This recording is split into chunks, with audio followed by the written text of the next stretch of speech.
So let's start right there with Trey Lance, the man of scrutiny, the guy who takes the blame for everything. Right. What'd you see from him in this game? All right, so let's deal with the obvious. He Yeah. took sacks. Yeah. He was a tick slow. The thing about Trey is what concerned me is that his eyes, they weren't consistently slow. They were slow, and he had progressions where he was too quick as well. I chalked that up to him not feeling the speed of the game. He was trying to feel the speed of the game. He was looking off of receivers that were open way too quickly, and he was seeing receivers too late. And Kyle's offense is a progression offense. It's a timing offense, and it's almost like a Swiss-made clock where just one tick off throws off the entire sequence.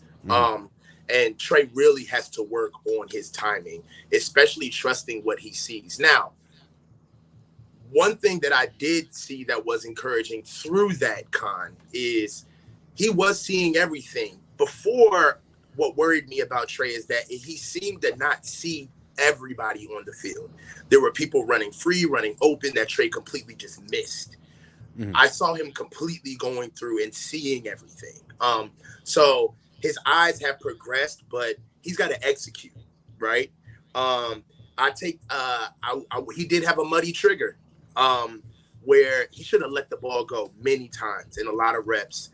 He should have saw it, went through the process, trust what he saw, and let the ball go. The kid's got arm enough, but he didn't do that. That's more reps. That's going to take his processing. The way I saw Trey processing is that he was looking for winners, not areas. He was looking for his pass receivers to win a route or to beat a man, but throw to the area, Trey. Stop. You'd rather be on time than be right. Just be on time. Let the ball go, right? And I feel like Trey was decision-making through his processing. And you can't do that in this offense. You can't make a decision on your own. There are times where you're going to have to let the ball go against your instincts because you're supposed to let that go at that time. I needed to see more of that from Trey.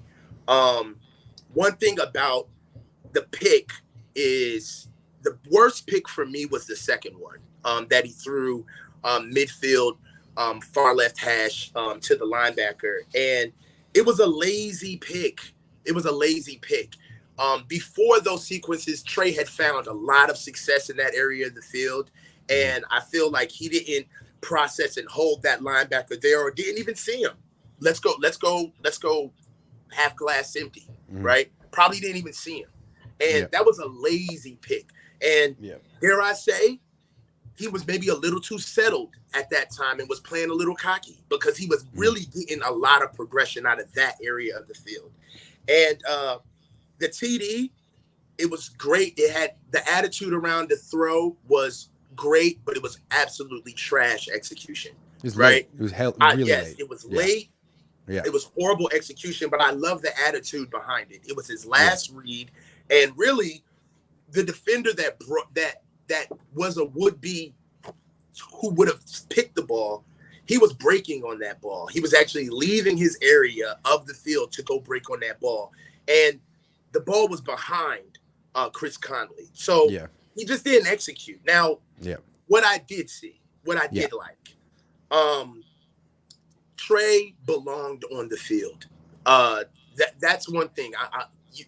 One thing about evaluating players is anybody can tell you what they see, right? Evaluators are there to project what they see, not just say, hey, the sky is blue today. No, you need to tell me if it's going to rain. You need to tell me what you see now that's going to give me a forecast into the future.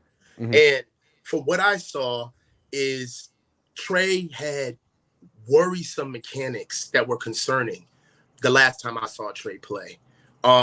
And one of the things that worried me about the entire Jeff Christensen story or narrative is that the would-be people who saw Trey, they said, what did they say? that's not going to carry over. It's going to be a really hard. It's cool that he learned that in shorts and t-shirts on the field, but let's see that carry over to camp. Let's see that carry over when the bullets start flying. Let's see that carry over to a game. I didn't see any lapse in his mechanics. He looked like a new thrower. His feet matched his stroke, and he actually was throwing the ball under duress, throwing the ball in a clean pocket, throwing the ball on the run, and he kept his mechanics. That's something that I was looking to see for him. He stood firm in the pocket and took sacks. Trey's coming off of a double ankle injury, and the last thing I wanted to see him doing was taking his eyes off downfield because there were would-be tacklers around his ankles, around his feet, standing around him. He was in a muddy pocket, still delivered the ball, and that let me know that he's really not, he's got no confidence behind his injuries. He evaded pressure, and in evading pressure, he didn't just run to get yards. There were a lot of times where Trey was evading pressure and still kept his eyes downfield to deliver passes. He made off-schedule throws on big downs. That was something I wanted to see from Trey. The third down pass to Snead was nasty. If that came from anybody, if that came from anybody else, that'd be all over Twitter. That throw, right? That was a beautiful throw. And let's talk about confidence, right? So you can't start a game any worse than the way they started those first two series, right? Mm-hmm. Trey settled in, he showed confidence, and actually started making throws and actually sustaining drives. And one of the biggest things that I look for as far as a confidence indicator for me is through all of the bad plays that you can pick out, all of Trey's best plays were right after his mistakes. All of his best plays. And that was something that really stuck out to me and showing that he showed confidence. He was really trying to drive the game. And for me, only seeing this kid play 3 games and him being out of football for 11 months, and this is his first live action with limited reps in camp and going through a quarterback competition, I was encouraged. Trey has done nothing but improve.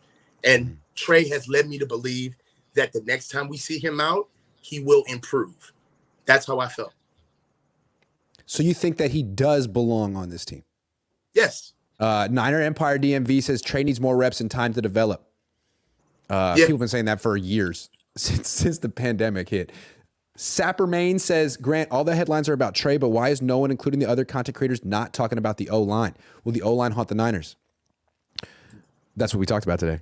And we didn't mention Trey. We fooled you. Deked. Ezio Sanchez, you think spreadsheet is more of a Google Sheets or Excel kind of guy? Joking, kind of joking. Excel, are you kidding? You see where he stays on the road? He ain't messing with no Google Sheets. Yeah. Shout out David.